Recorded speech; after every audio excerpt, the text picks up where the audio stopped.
여러분 안녕하십니까? 천영호TV의 천영호입니다. 미국 대선이 끝나고 벌써 2주도 더 지났죠.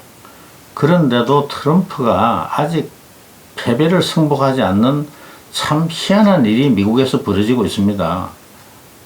부정선거가 아니고는 내가 절대 진리가 없다.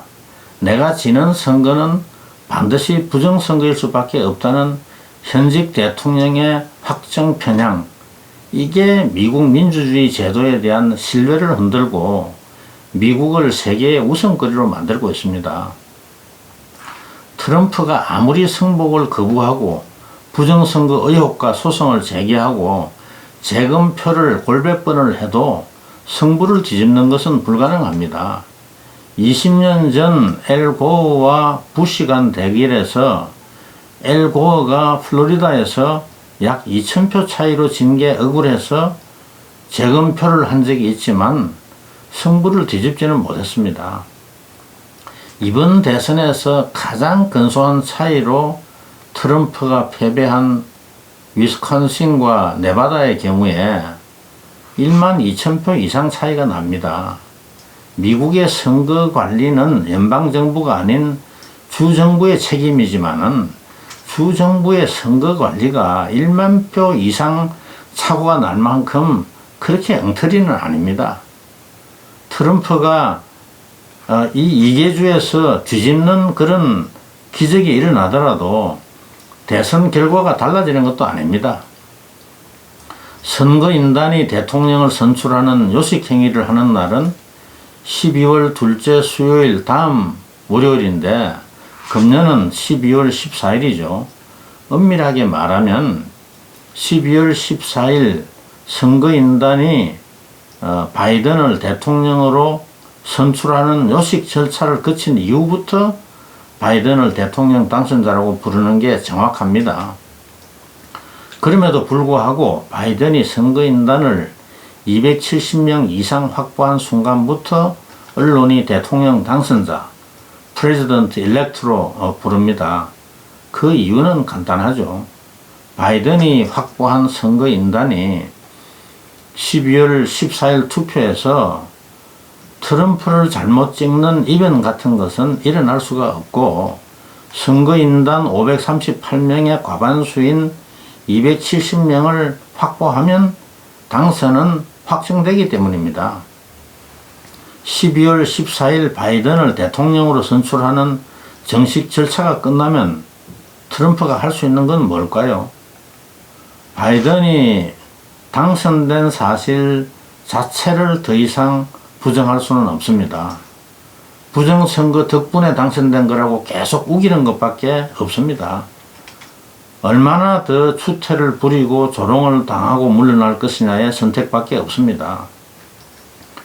트럼프가 아무리 억울하더라도 임기가 만료되는 1월 20일 정오까지는 방을 빼야 됩니다. 그럴 리는 만무하지만은 트럼프가 안 나가고 버티면 어떻게 될까요?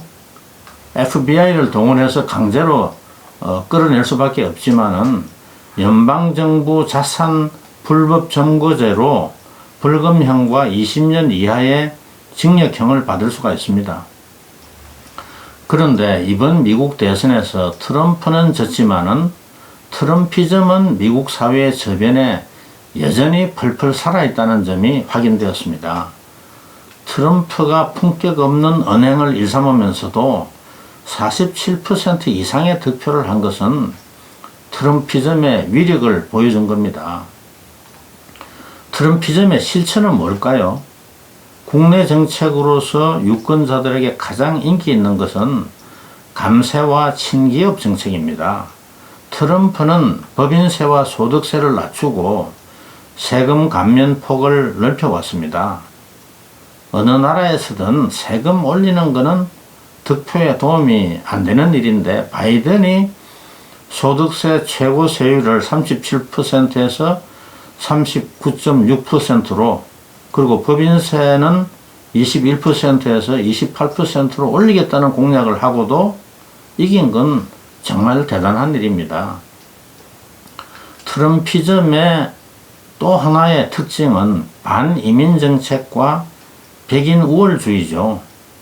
미국 내에서도 국제화된 대도시에서는 이런 정책이 미국적 가치를 부정한다는 그런 비난을 받지만은 외국인 때문에 일자리 구하느라 죽을 고생하는 저학력 백인들에게는 상당히 어필하는 정책입니다.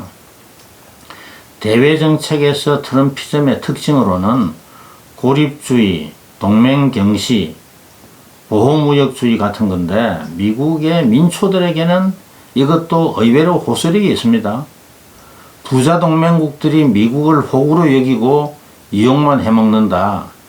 유럽, 일본, 한국 같은 부자 동맹국들 지켜주는데 왜 미국 납세자들이 돈을 내야 되나?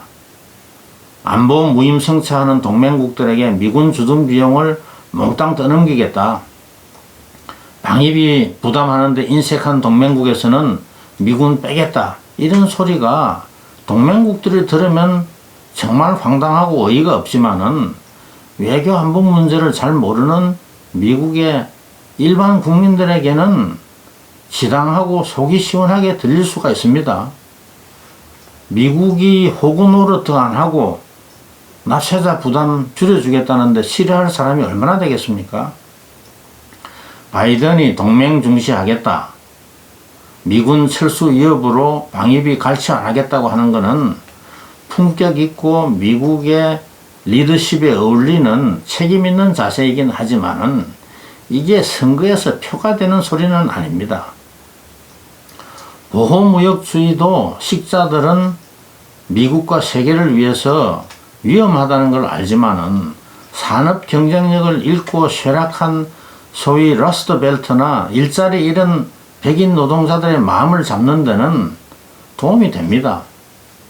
그래서 많은 미국 유권자들이 트럼프가 절대로 패배할 리가 없다고 믿고 부정선거 주장에 동조하는 것은 충분히 이해가 됩니다. 문재인 정부와 진보 좌파가 트럼프의 패배를 아쉬워하는 것도 이해할 만합니다. 동맹 해체와 주한미군 철수를 위해서 인생을 걸고 청춘을 바친 운동권 출신들에게는 동맹을 우습게 알고 김정은의 비핵화 사기극에 장단 맞춰준 트럼프를 응원하고 편드는 것은 당연하다고 할 수도 있죠. 그런데 아무리 이해하려고 해도 도저히 이해가 안 되는 현상이 하나 있습니다. 평소 한미동맹에 호의적일 거라고 믿었던 유튜버들 가운데 트럼프의 부정선거 주장에 무조건 동조하고 트럼프가 패배한 사실조차 인정하지 않으려는 그런 분들이 있더라고요. 트럼프가 김정은의 정치적 정당성을 인정해주고 국제적 지위를 높여주고 핵무기를 계속 만들도록 얼마나 열심히 도와줬는지 몰라서 그럴 수는 있겠죠. 미국 역대 대통령 가운데 트럼프만큼 동맹을 경시하고 미군 주둔의 가치와 의미를 평가절하한 대통령을 본 적이 없었을 텐데 트럼프를 메시아로 착각하는 건 아니겠죠? 김정은 말 한마디에 매티스 국방장관과 이런 방구 상의도 없이 한미연합훈련 중단하고 북한의 핵위협에 대한 군사적 대비태세를 약화시킨 장본인이 트럼프라는 것도 잊어버린 것 같아요. 김정은이 만약 트럼프에게 주한미군만 철수하면 핵은 못 내려놓더라도 미국까지 날아갈 ICBM은 내주겠다고 하면 트럼프는 어떻게 나올까요? 아마 국방장관과 국가안보보좌관에게 물어보지도 않고 그 자리에서 오케이 할 겁니다. 트럼프에게 동맹은 거추장스런 짐에 불과하고 동맹국은 미국 돈으로 공짜 안보나 누리려는 기생충 같은 존재에 불과합니다. 트럼프를 무조건 응원하고 칭송하는 것은 자유지만은 트럼프가 대한민국에게 얼마나 위험한 존재인지 그건 제대로 알고 했으면 좋겠습니다. 트럼프가 퇴임하고 나면 어떻게 될까요? 일각에서는 끝없는 소송에 시달리고 감옥에 갈 거라고 주장하는 사람도 있습니다. 제가 보기에는 소송은 피할 수가 없지만은 감옥에 가는 일은 없을 것 같습니다. 미국 정치 문화에서 전직 대통령을 감옥에 보내는 일은 상상하기 어렵습니다. 트럼프는 대통령에 취임하기 전에 26건의 성추행 사건, 약 4,000건의 소송을 겪었습니다. 대통령 임기가 끝나면 재개될 수사와 소송도 10여 건이 대기 중입니다. 연방범죄는 셀프 사면도 가능하고 후임자가 사면할 가능성이 있습니다.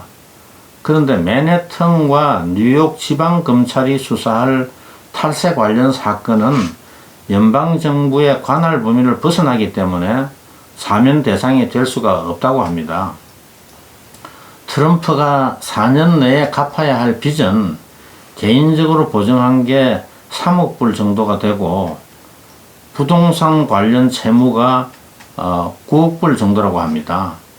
국세청과 소득세 공제 관련 소송에서 패소하면 1억 불 정도 추징을 당할 수가 있습니다. 트럼프 개인 재산이 약 25억 불 정도로 평가가 되는데 절반만 제값을 받고 팔면 빚은 다 갚을 수가 있죠.